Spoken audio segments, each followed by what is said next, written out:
MLA बन गई तो मेरी जबरदस्त लड़ाई होती है आईएएस ऑफिसर से। और ऐसा है, राजनीति में इंजीनियरिंग करें ना, इंजीनियरिंग तीसरी पीढ़ी हूं मैं, तीसरी पीढ़ी, और 52 से शुरुआत करी हुई है। 52, 57, उसके बाद 62, ये 3 चुनाव मदेरणा साहब ने कोसियां से। 67 से फिर वो गोपालगढ़ से एमएलए रहे 98 तक। 2003 का चुनाव जब उन्होंने राजनीति से संन्यास लिया,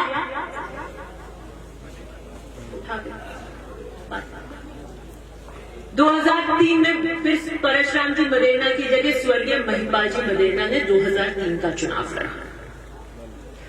फिर वापस डिलिमिटेशन में हुई नहीं हुई, और उसके बाद में क्या बाना का बस अभी सबसे चर्चित यही है, बाना का बस। और फिर जब दोबारा डिलिमिटेशन हुआ तो 62 के बाद, कितने गिन के बताना, नए वाले बच्चे बताएंगे, 62 के बाद 2008 कितने साल हुए? 46। कितने, दोबारा बताओ। 46 सालों बाद किसान के खोटे में वोटियों से चुरा रहा। 46 जानते आप, समझते इस बात? 62 से 46, 2008, 46 ईयर बाद किसान के बेटे ने दोबारा चुनाव लड़ा। समझते हो आप इसकी अहमियत? नहीं समझते तो मैं बताऊंगी माइक। सुनो सुनो, आप बीच में मत है। करीबन 50 साल ही हो जाते। 52 में जब मदेरणा साहब निकले थे ना चांदी से चुनाव लड़ने के लिए, तो आपको पता है किसान परिवारों की स्थिति क्या होती थी? जानते हो और क्या होती थी? दोहरी नहीं थी, दोहरी नहीं थी, असंभव थी, असंभव थी। सर पे जूती लेके जाना पड़ता सामने से बोल के। पक्का मकान नहीं था, हमारी स्थिति नहीं थी, हमारी जमीन ही नहीं थी। हम तो मजदूर की तरह जोतते थे और वो भी लाठी ले लिए जाते थे। मारवाड़ का पहला पक्का मकान स्वर्गीय लक्ष्मण राम जी मदेरणा ने दिया था। चांदी के ठाकुर को चुना दिया और पोल के सामने बनाया था, पोल के सामने, पोल के सामने उसके चांदी के कड़े लगाए थे। बहुत संपन्न थे उस वक्त। पाकिस्तान हिंदुस्तान एक था, खेती तो होती नहीं थी, पानी था नहीं। मेरे गांव में तो 10-15 साल से मूंगफली होने लगी, पहले कोई पानी नहीं था, कोई खेती नहीं होती थी। पशुधन होता था, वो घी का व्यापार करते थे। पाकिस्तान से घी और ड्राई फ्रूट, घी देंगे ड्राई फ्रूट आते, ये व्यापार करते थे। और उस नागौर से बलदेव राम जी मिर्जा डीजी थे यहां पर दरबार के, और एक लक्ष्मण राम जी चौथीना में यहाँ पे चौधरी बजते थे। खालसा नाम था हमारा। खालसा किसको कहते हैं बताओ? नीचे नवयुवक है। खालसा नाम किसको कहते हैं? जिनको आसानी देनी पड़ती थी, छूट थी। नहीं, वो मास्क की भी होती थी, डॉक्टर तो चांदी में थे। खालसा और चौधरी थे, दो ही चौधरी थे उसमें संपन्न। जाट वोटिंग के लिए 5 रुपए वो देते थे, 2 रुपए मेरे दादाजी परदादाजी देते थे। तो बलदेव राम जी एक दिन आए, जोधपुर जा रहे थे नागौर से, तो लक्ष्मण जी ने कहा कि आप तो दो 21 रुपए और मैं देता हूं 11 रुपए। और उस जाट वोट में, उस जाट हौसले में मदेरणा साहब भी रहे और नाथुराम जी मिर्जा भी थे। और बाद में उस जमाने में स्वर्गीय परशुराम सिंह मदेरणा ने लखनऊ से लॉ करी थी। मुझे नहीं पता आपके ऊपर दाज कितने पड़े हैं क्या। उस जमाने में जब शिक्षा की कल्पना नहीं कर सकता था हमारा समाज, और आके फिर वो RSIS उन्होंने क्लियर कर लिया था। तो बलदेव राम जी मिर्जा ने कहा कि ये नौकरी क्या करनी राज की, मुझे समाज की अलग जलाने के लिए परशुराम जी मदेरणा को कहा कि तुम्हारे जैसे नौजवानों की जरूरत है। तो उन्होंने नौकरी को लात मारी और जन सेवा में, और ओसिया का चुनाव लड़ने जब आते थे तो मतों में गोलियां चलती थी, गोलियां। ये भूल गए आपके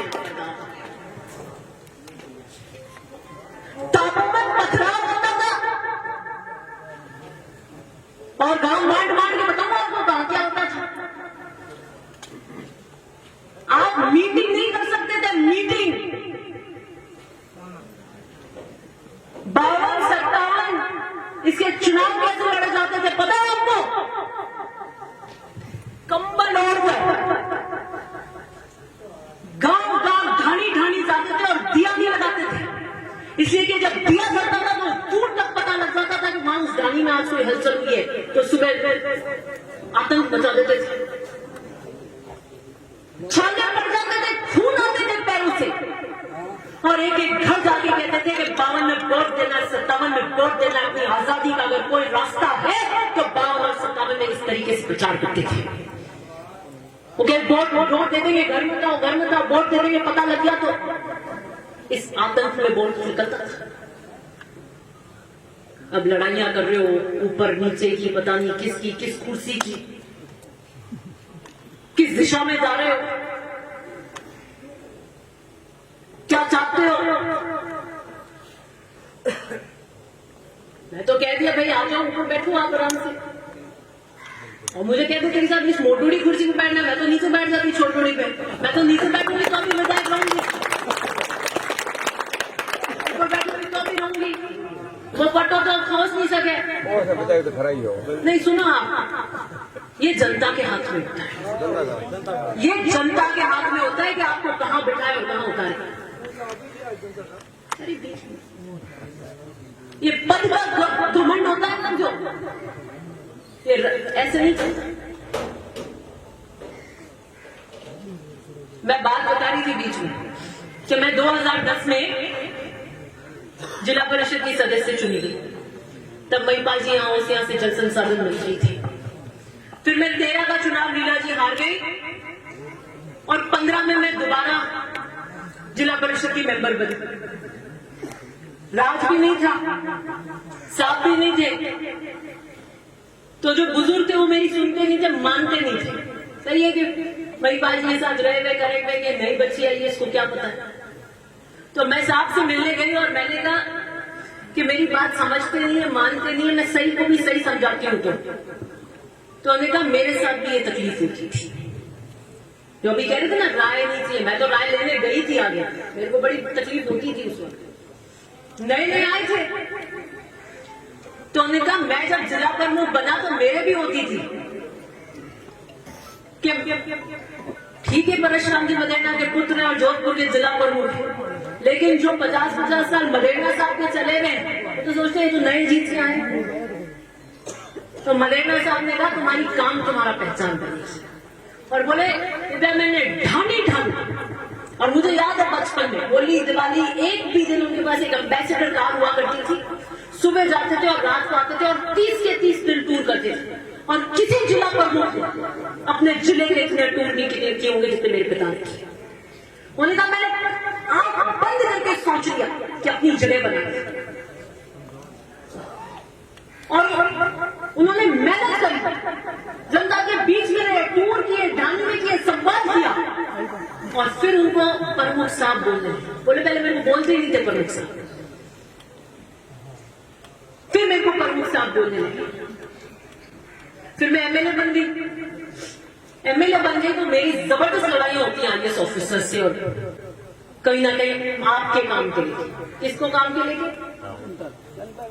फिर मैं मेरे पिता से मिली, मैंने कहा मेरी बड़ी एक्सेलरेशन चलती है, और मेरे को ये समझते हैं कि ये तो अभी बहुत कम उम्र की है, नई लड़की है, क्या जानती है। तो मेरे पिता ने कहा कि काम से बता सकते हो आप, उम्र से कुछ नहीं, और काम से बताओगे तो उठ के सलाम करेंगे। मैंने ठान ली कि मैंने कहा ये जितने भी है ना धुरंधर, गांठ के नहीं देखे है, हो जाएगा काम, ऐसे ही हो जाएगा। उनको सोच रहे हैं, इनको पता ही नहीं। मैं जब पंचायती राज में जिला परिषद की सदस्य थी तो पंचायती राज एक्ट मुझे कंठस्थ था। मैं जिला परिषद की आम सभा में जाती थी तो बिजनेस उसकी मीटिंग के नॉर्म से किसी को नहीं पता, जोगानंद जी पटेल जानते थे या मैं जानती थी कि कैसे मीटिंग होती है। जिला प्रमुख और कलेक्टर को जानने लेते थे, क्योंकि जो नियमों का कानून जब तक नहीं जानेगा तब तक आपको अगला वाला जानता है कि इसको कुछ पता नहीं है तो निकाल के नहीं देगा। मैं विधानसभा में भाषण देती हूँ, आंख में रंग रखकर पड़ जाती हूँ, एक नियम जानती हूँ, कानून जानती हूँ, पेज जानती हूँ, अगले की कमजोरी जानती हूँ, और फिर पूरी बात समझ के बात करके फिर निशाना लगाती हूँ। मैं फिर निशाना लगाती हूँ। और यही कारण है तो 5 साल के विधानसभा के मेरे कार्यकाल में जो काम मैंने पेन से लिख दिया वो ताला नहीं, लोहे की लकीर। इसके लिए तपना पड़ता है, इसके लिए तपना पड़ता है, मेहनत करनी पड़ती है।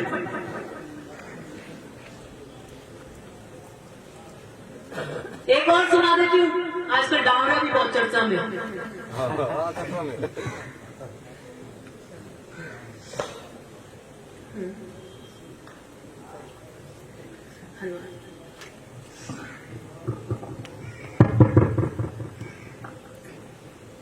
तो एक इंसिडेंट मुझे महिपाल जी ने बताया था कि कुछ एक गांव थे, ऐसे तो हम सरपंचों के चुनाव में कोई हस्तक्षेप बिल्कुल नहीं करते कि गांव की लड़ाई। डावरा एक ऐसा बहुत संवेदनशील टापू, नांदिया कल्ला, उस पट्टी में ऐसे गांव थे जहां आरएसी की फोर्स लगती थी। कितने महीने सरपंचों के चुनाव में तो मदेना साहब ने महिपाल जी को भेजा था, और वहां जाके सरपंच है शांतिलाल जी, उनके पिताजी है भंवरलाल जी, माने हुए सेठ हैं, आप सब जानते हो उस इलाके के सूत्र। उनका नाम खोल दिया सरपंच ने। क्या किया? नाम खोल दिया और उन सबको बुलावन दी कि अपन किसान वर्ग एकता और इसको पार करना है। रणजीत सिंह जी ने रातों रात चंदन सिंह जी का नाम खोल दिया, तो वो निर्विरोध नहीं हुआ, चुनाव मंड गया। चुनाव मंड गया तो जब रिजल्ट आया तो कुछ वोटों से सेठ हार गए। मेरे पिता ने कहा 5 साल डावरा में पैर नहीं रखूंगा, 5 साल डावरा में। हम यहां पर दिन रात किसान राजनीति का झंडा बुलंद करने आपके लिए ईमानदारी से काम कर रहे हैं, और आपके निर्णय में पोल हो गई तो बात ही खत्म हो गई। 5 साल में डावरा में पैर नहीं रखूंगा, यह संकल्प था मेरे पिता का। और 5 साल महिपाल मदेना ने डावरा में एक मीटिंग नहीं करी, और सिर्फ मीटिंग नहीं, डावरा के अगला गांव जाना है ना तो उनकी गाड़ी का चक्का भी डावरा से नहीं निकला, पास के गांव का रास्ता लेके जाते थे। ये होता है संकल्पबद्धता, ये होते हैं कर्तव्य, ये होते। 5 साल बाद चुनाव हुआ, जीते, जीत का मशहूर मनाया, साहब को बुलाया, 5 साल बाद जाकर डावरा में पैर रखा। ये लड़ाई लड़ रहे थे ना तो आपके लिए लड़ रहे थे, किसान कम्युनिटी के लिए लड़ रहे थे। जानते हो किस इतिहास से आए हो आप लोग? मैं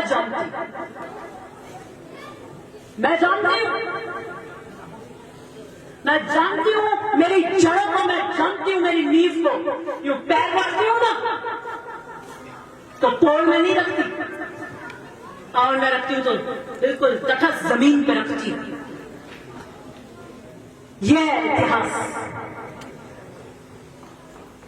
इसको कहते हैं संकल्पबद्धता।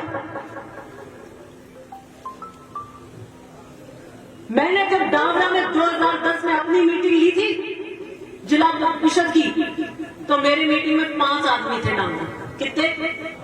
3 नीचे बैठे थे, एक चौधरा था और 2 ऊपर बैठे थे। मैं 2010 में नहीं आई थी, मुझे पता ही नहीं था कुछ। मैंने वापस जाके साहब से पूछा, मैं कब 5 ही मीटिंग थी, सूचना नहीं हुई, क्या हुई, बेइज्जती हो गई या क्या हुआ? तो मेरे पिता ने बताया कि कई गांव ऐसे हैं जहां मलेना साहब की फोर्स लगती थी, पत्थर चलते थे, पत्थर। क्या चलते थे? पत्थर। और वहां वोट नहीं थे। फिर मलेना साहब ने कहा, वोट लोकतंत्र में तुम्हारा अधिकार है, वोट लोकतंत्र में तुम्हारा अधिकार है, जहां आपका मन है वहां दे, लेकिन मीटिंग नहीं होने तो ऐसा नहीं होगा। वोट तुम्हारे पास रखना, लेकिन कांग्रेस की मीटिंग करके जाएंगे। किसको पता है? किसको पता है? इंजीनियरिंग करके आई, पीएचडी की भी डबल पीएचडी करी।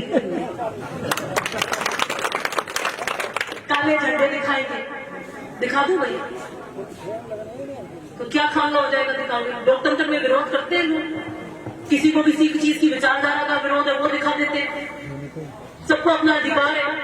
और अगर आप ऐसे विरोध करोगे कांग्रेस की मीटिंग में, जबरदस्ती आगे अब तो बीजेपी वाले आएंगे, बैठेंगे और हम पब्लिसिटी स्टंट के लिए करेंगे, तो कांग्रेस ही नहीं चले जाएंगे। कल बीजेपी की मीटिंग है, लोग कांग्रेस बीजेपी वाले करके बताएंगे। ये कोई अच्छी परिपाटी नहीं।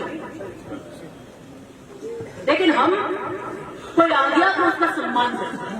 क्या आपकी इच्छा थी आने से? अगर आप आए, सुनना चाहते हैं बिल्कुल सुनिए, स्टंट करना चाहते हैं तो वो स्टंट कीजिए, विरोध करना चाहते हैं विरोध कीजिए, झंडे दिखाना चाहते हैं झंडे दिखाइए। आचार संहिता जब तक लगेगी,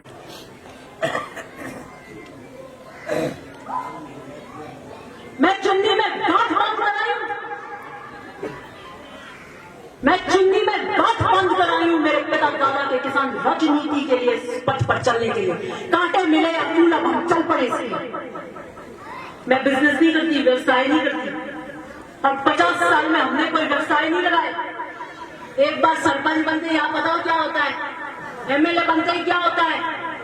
50 साल की राजनीति है, 52 से लेकर अभी तक हमने व्यवसाय नहीं लगाया, हमने राज का दुरुपयोग नहीं किया कि हमने कोई माइंस लगा ली, कोई फैक्ट्रियां लगा ली, जहां चाइना राज छड़ी मानता था। ये तूती बोलती थी परशुराम मलेना की राजस्थान के राज। और मेरे पिता जल संसाधन मंत्री है। हम जन सेवा के लिए आए हैं और किसान वर्ग सेवा के लिए आए हैं।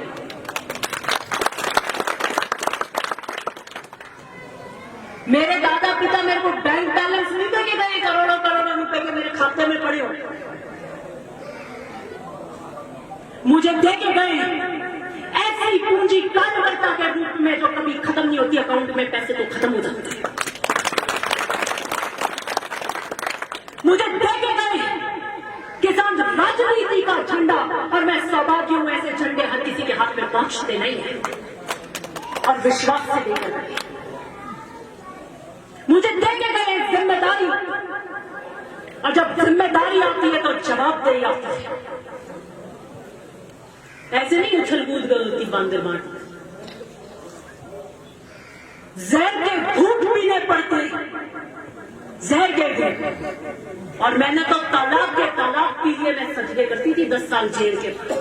पूछो अपनी जिंदगी की एक रात एक दिन में से बदल के देखो, कल्पना करो, आंख बंद करो इस सभा में से और कल्पना करो कि हम सब जेल में और हमारी बेटी यहां से आती है जेल में खाना देने तीनों टाइम। 1 मिनट के लिए कल्पना करके देखो अपनी आंख बंद करके, रोटी कब जाए आपकी तो मेरे को बताना। मेरी क्या मजबूरी है कि मैं राजनीति में आऊं? क्या मजबूरी है? मेरे घर में एसी जरूर लगा है, मैं पैसे जितने ही नहीं कमाऊं एसी लगे हुए और उसके बिल दे सकते हैं, इतने संपन्न तो हम एसी के घर में बैठे आराम से। क्यों तो आपकी चार सुने, क्यों ऐसे नजारे बर्दाश्त करें, क्यों आपके बीच में रहे? क्या मजबूरी है? जब मेरे पिता को जेल हुई थी ना, तो मेरे पास में 2 रास्ते थे सामने। एक तो कि मैं शुतुरमुर्ग की तरह यूं गर्दन घाटी नीचे डाल के अपने घर में बैठ जाऊं चुपचाप, और एक जगह मैं संघर्ष पर निकलूं और संघर्ष किसान राजनीति के लिए, मारवाड़ के लिए, ओसिया के लिए, भोपालगढ़ के लिए और जयपुर के जाकर विषयों के लिए, किसान वर्ग के लिए। अगर उस दिन घर बैठ जाएगा 2011 में, तो कोई पकड़ के आप मेरे को यहां से लाके एमएलए नहीं बनाते। ढानी हम आपके बीच रहे। क्या हमारी पारिवारिक स्थिति होगी? क्या हमारी वित्तीय स्थिति होगी? क्या हमारी कानूनी जंग लड़ रहे थे हम? क्या हमारी मानसिक स्थिति होगी? लेकिन लीला जी और हमारे पे दुखों का पहाड़ टूटा ना, तो भी हम मुस्कुराते हुए आपकी टांगों में 11 से लेकर 18 तक बीच में खड़े रहे। ये अपराध है हमारा, ये अपराध है हमारा। जो ये नजारे देख रहे हैं हम अपने समाज में, किसको जाके आप मुंह दिखाओगे? आज मैंने 8 साल तक कांजा मारा दबाना जैसे हाथ में, मुर्दे की तरह जीवन जिया, मुर्दे की तरह बस सांस चल रही थी चलने के लिए, क्योंकि हमारी धड़कनें मेरे पिता में बसी थी और वो उस जेल में उन सलाखों में पीछे थे। हम मुर्दे के समान बाहर आपके बीच घूमते थे और मुस्कुराते थे और कभी नहीं कहा कि हमारी ये दिक्कत है या वो दिक्कत है। किस लिए करते थे? आपके लिए करते थे। और 2018 की सीढ़ियों विधानसभा की जब मैंने चढ़ी, तो मैंने आके ओसिया में कहा था कि यह किसान राजनीति का चुनाव है, यह सोच लेना ये आने वाली पीढ़ियों का चुनाव होने जा रहा है। सब चाहेंगे कि आने वाले नेतृत्व को खत्म किया जाए जब, ताकि आपकी कोई आवाज नहीं बने।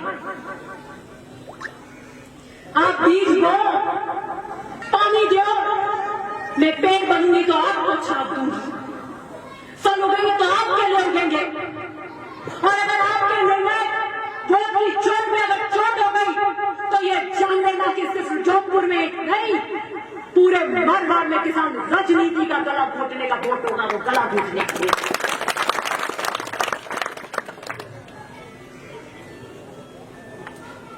गढ़सिंह शिक्षण संस्थान में मीटिंग है नहीं है? मुझे लगता है सब समाज को अपना काम करना चाहिए, सब दलों को अपना काम करना चाहिए और सब दल, सब समाज को स्वतंत्रता होनी चाहिए। मेरे पास राज का जोर था, राख का जोर था। 5 साल के इस कार्यकाल में ये नहीं कह सकता कि दिव्या मदेना ने बदले की राजनीति करी। ये बाना का बासा। आपकी किन डालियों से मैंने वोट दिए और कहां से नहीं लिए, कितनी जीती हूं, कितनी हारी हूं, आप भी जानते हो, मैं भी जानती हूं। बाना का एक व्यक्ति उठाकर यह कहते कि बदले की राजनीति से दिव्या मदेना ने काम किया। तो आप किस तरफ जा रहे हैं? क्या राह पकड़ोगे? क्या 4 पोस्ट के लिए, 4 मीडिया के लिए? भूल गए क्या कर रहे हो? पूरा राजपूत समाज आज शंभू सिंह जी पोस्ट कर रहे हैं, सब पोस्ट कर रहे हैं और एक होकर कह रहे हैं कि हमारे समाज के व्यक्ति की मूर्ति अनावरण है, चले। बिल्कुल, अगर आपके समाज के आपको करना चाहिए, उनके समाज के होकर एक कांग्रेस बीजेपी नहीं करे। आपस में गालियां नहीं दे रहे। ये नहीं किया कि रणजीत सिंह जी को 17 साल परशुराम मदेना ने प्रधान बनाया जब वो यहां से एमएलए थे, और जाटों के वोटों के बिना कोई और दूसरा यहां एमएलए नहीं बन सकता, ना बनेगा। जब मदेना साहब 67 में भोपालगढ़ का चुनाव लड़ा और 2008 में महिपा जी यहां आए, तो ओसिया के किसान वर्ग ने हमेशा यहां से, एक बार बने सिंह जी को छोड़ दो, सबने कांग्रेस के बटन पे खटका दबाया। कोई भी दबाया नहीं दबाया आप लोगों ने 50 साल तक दबाया था। और 50 साल बाद 50 साल आपने सिर नीचे किए, जब आया खटका दबाया, जब आया खटका दबाया, 67 का दबाया, 72 का दबाया। कितने लोग जीते? 3 बार नरेंद्र सिंह जी भाटी जीते, 3 बार रणजीत सिंह जी जीते। आपने दबाए तो दबाए खटके, लेकिन करीबन 46 साल बाद जब किसान वर्ग की बात आई, जब महिपाल मदेना आए तो उन्होंने सामने पाला मार दिया, आपके 50 साल के वोट को जीरो कर दिया, कुंडे में डाल दिया। सोचा 50 साल आपने वोट दिए, जाट बिश्नोई सबको एक होकर दिए नहीं दिए? जाट बिश्नोई ऐसी सारी की सारी कम्युनिटी ने एक मुश्त होकर वोट दिए। अब बारी जब आपकी आई तो सामने पाला मार लिया, मांडा नहीं मांडा, तो आप किसका विरोध किया? कहां जाओगे? और ऐसा है, सोने को काट नहीं लगती। मैं तो तब के आई हूं, कोई तो मेरा हाथ पकड़ना चाहता है, कोई मेरे पैर पकड़ना चाहता है, कोई मेरी गांठी पकड़ना चाहता है, पकड़वाती है एक से नहीं, किसी के ताबे नहीं, किसी के ताबे नहीं और नहीं आऊंगा। मेरा असला ना कहीं झुकेगा तो जनता के लिए झुकेगा, किसान वर्ग के लिए नहीं झुकेगा, ना झुका किसी के। मैं परशुराम मदेना की प्रेरणा से, महिपाल मदेना की प्रेरणा से किसान राजनीति के लिए अपना काम कर रही हूं। जो मेरी राह में आएगा देखूंगी, मुस्कुरा के चलो, सफर में धूप तो होगी, चल सको तो चलो। ये क्या जो 10 साल जेल देख के आ गया, आपको लगता है ये खिड़की छोटे मोटे पटाखों से हमारे पार पड़ता है क्या है? हम तो राजनीति में बड़े से बड़ा बम फूट गया तो नहीं पिघले, तो नहीं फटे। आप क्या ये छोटे सूतली बम चलाते हो? किसके चला रहे हो? मैंने कोई व्यवसाय नहीं लगाया और कहीं नहीं जाऊंगी। कोई तो क्या करता है, हार जाता है, अपना बिजनेस संभाल लेता है, परिवार संभाल लेता है, कोई और कुछ कर लेता है। मेरे तो कोई सास रहता नहीं है, मैं तो आपके बीच यही सेवा कर रही हूँ, यही करूंगी। चुन्नी में संकल्प से काम किया, मजाक मत समझिए। आपकी बेटी हो और यूं तूफानों से लड़ने निकले तो आप कहोगे नहीं बेटा घर बैठ। आपका काम बनता है मेरे पिता बन के, मेरे दादा बनकर आशीर्वाद और सच कवच देना, और वो कवच इसलिए देना कि जब आपकी सुरक्षा की बात आए तो नेता के रूप में ही आपकी सुरक्षा का कवच में बन सकता। ओसिया की रोड़े काट दी, ओसिया की पानी की टंकियां काट दी, मैंने आंख में रंग रखा। मैं जनता का वोट लेकर आई हूं, जनता के वोट के वोट समझौते नहीं करूंगी। मेरी पार्टी के मंत्री है तो क्या, वो भी काम करने के लिए मंत्री बने और हम भी यहाँ पे जनता के काम करने के लिए विधायक बनकर विधानसभा में पहुंचे। मेरा कमिटमेंट, मेरा कर्तव्य अगर किसी के प्रति है तो ओसिया की जनता के प्रति है, जिसने जिताकर मुझे भेजा। उसके आगे मैं समझौते नहीं करती, बड़े बड़े सूबा क्यों नहीं हो जाए। और मैं 10 साल जेल गई ना, मैंने विधानसभा में भी कही थी ये बात कि कोई ना कोई बहुत वरदान ऊपर वाला आपको दे देता है। बीजेपी का राज था तो मुझे 3-3 घंटे मिलने की परमिशन नहीं मिलती थी। मैं 3 बजे 2 बजे जाती थी तो 6 बजे तक बैठी रहती थी। प्रताड़ित करने में कोई कमी नहीं थी। उस जेल के सलाखों के आगे और मुझे इतना महसूस होता था कि जो चीज सबसे बेशकीमती, जो हमारी धड़कनें, हमारी सांसें, मेरी जिंदगी का अस्तित्व है, वो वहां है। कितनी बेबसी होती होगी हमारे को, कितने मजबूर होते होंगे हम, लेकिन उस औलाद की सलाखों ने मुझे एक वरदान दिया तथास्तु कि दिव्या, राजनीति के पथ पर जब तुम निकलोगी, कांटे भरे सफर पे निकलोगी, कई जगह फूल मिलेंगे तुम्हें, कई लोग आशीर्वाद बनकर सूरज की एक तपिश, एक किरण नहीं चुभने देंगे, और कोई तुम्हारी राह में हो सकता है शोले बिछाएंगे। लेकिन एक वरदान मैं इस जेल की सलाखों से, फौलाद की सलाखें तुम्हें देती हूँ दिव्या, कि इस जीवन पे वही पार हो सकता है जो निडर हो, और तुम आज से निडर रहो। चाहिए 100 मन का, जिसको पहले पता हो कि ये ऐसे नाटक करेंगे। काम करना चाहिए 100 मन का, उसको कहना नहीं, टावर छोड़ा, मुझे पता था कि करेंगे, तो मैंने कहा नीचे से क्यों करो, यहीं से करो, कैमरे के एंगल इधर है, वहां से करेंगे, कैप्चर नहीं कर सकते तो इधर बुलाओ, फिर इधर से कर लेंगे। आपके गांव की बात नहीं है, इसको छलके में मतलब ये तो पूरे समाज के लिए अच्छा नहीं था, पूरे समाज के लिए नहीं था। यहाँ से जोधपुर से बाना के बाद से जो बात जाएगी वो 10 विधानसभा में जाएगी। जिनके पेट जल रहे हैं, जिनके पेट जल रहे हैं, फुसकाटूस की टीम ले लो और कोई टीम ले लो। मदेना साहब कहते थे मैं तो गाय भी सिंह वाली नहीं रखती हूं, मैं ही रखती हूं। किसको बता रहे?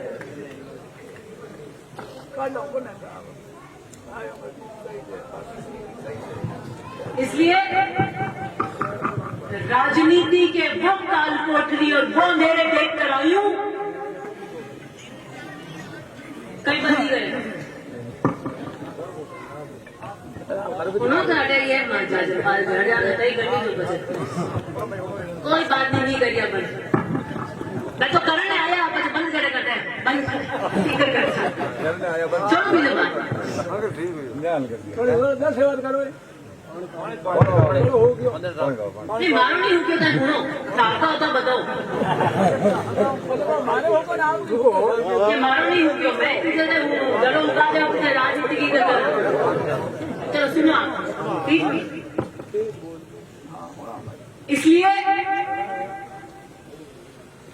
टापू में जब मीटिंग नहीं होती थी, दावरा में जब मीटिंग नहीं होती थी तो मीटिंग करी जाती थी, और इसलिए आगे छाती ठोक के बाना में मीटिंग करके जा रही हूँ कि हाँ 2 घंटे पास में बैठ गए। वो तो यहाँ मेरे कुर्सी पास में लगाई थी, इन्होंने बीच में करके एक डाक के करके।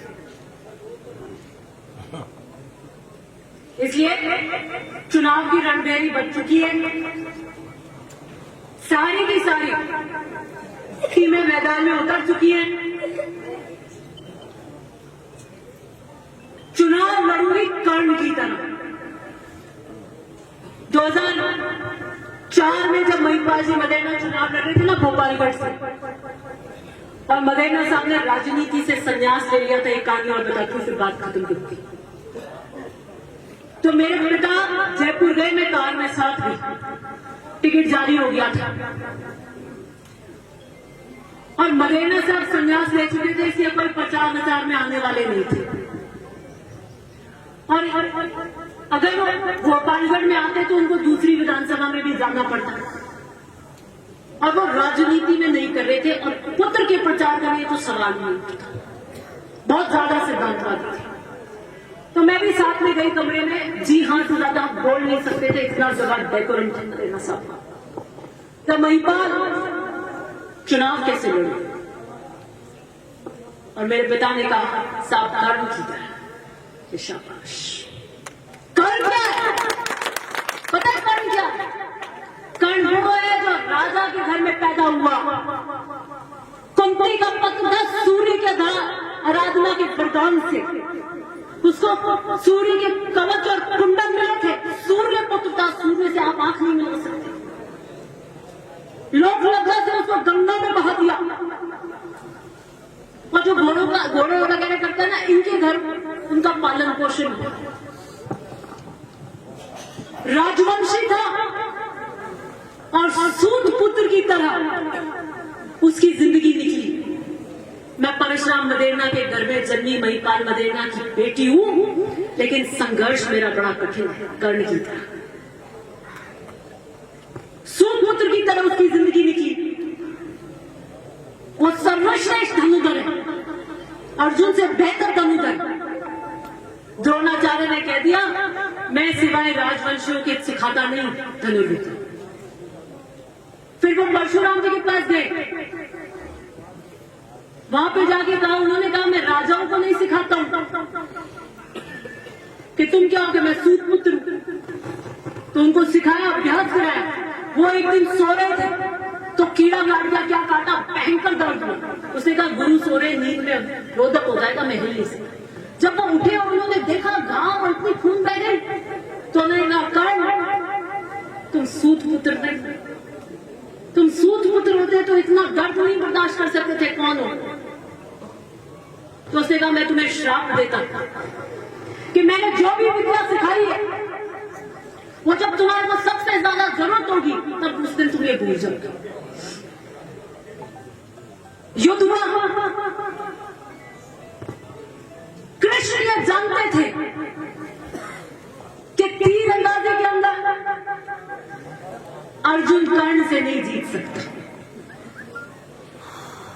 उन्होंने वो चक्का बता दिया, वो चक्का उतारने मिट्टी से निकालने आया तब का 5 बार करो, तो देखा मैं निहत्थे पे वार नहीं कर सकता कि 5 बार करो, कर्म करो।